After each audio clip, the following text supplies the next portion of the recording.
You're coming off this big win over John Jackson the other month. How are you feeling right now with that? It was a come-from-behind victory. Yeah, it was, but I felt I was doing okay in the fight. You know, I thought, even though I got knocked down in the first round, I was growing into the fight at the time I knocked him down. And it was a good knockout, you know, very satisfying. You know, you throw those punches a million times in training and they don't really have that impact, you know, maybe once or twice, and luckily it happened for me on the biggest stage. So it was a fantastic knockout. It was your first fight at 154, correct? Mm-hmm. How do you feel dropping down to that weight, and why did you decide to drop down from middleweight to junior middle? The reason I did it was because I'm able to, and most guys, it's probably my optimum weight to fight at. It takes a bit of discipline in terms of my diet and stuff, but that's all. And for me to fight at 154, being 6'2", having the reach I have, it gives me every advantage physically, you know. So that's what. We've seen fighters move down before and be left in a weakened state. I remember Chris Berg dropping down to what might have been his nominal weight, and he was really a shell of himself at 175. Do you feel, with the discipline that it took, that you're not weakened still at 154? I don't think so. I still carried the power from the punch, and I have to believe I'm not anyway. Even you know, I'm not, and I have to believe I'm not, even if I am, because I'm not going to say I feel weakened, you know. Sure. And yeah. But I have to ask anyway. Yeah. Well, what kind of answer can you give? Yeah, that's true. That's true. What's the game plan for you from here on out? How many fights do you want to have before a title shot at 154?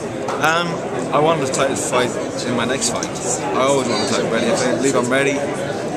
But I also believe in staying busy. So if the title fight is not in the offing within the next, you know, if I don't find out the next 2-3 weeks, then I'll look to stay busy and fight and be active.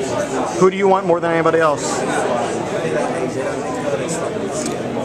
Any of the top 154s or 160s. Okay, so you're willing to go back up to 160? Yeah, I can fight between both weights. If the right fight came along, I'd fight at 160 again. Why would you be willing to go back up to 160 if 154 is your nominal weight? Like I said, if the right fight's there, if the fight's a few and far between. Guys try their whole life. A lot of guys' ambition in their life is just to fight for one time. So if I got an opportunity, like I said, I'm 6'2", I'm probably about 175 pounds at the moment out of training. So why not? You said any of the big names at 154. What do you think of Canelo Alvarez? I think he's a very good fighter, strong, powerful, and I think he's good, but he's very beatable. Lara just showed that, and if I was fighting him, I wouldn't leave it like Lara, leave the chance. I'd do everything Lara did, but more, with more power and be more authoritative. I think that's what let Lara down. He might have won the fight, but he didn't beat Canelo, you know. And to get the decision and to win against a home fighter, you got to beat him. Did you get a chance to watch, after you got out of the ring last month, did you get a chance to watch Cotto's fight with Martinez? I did watch it, and very impressive. People say, you know, Martinez wasn't the fighter he used to be. And that might be true to an extent, but he was still champion, and Cotto still had to go in there and beat him, and he looked very, very good. All right, Andy Lee, anything else you want your fans to know?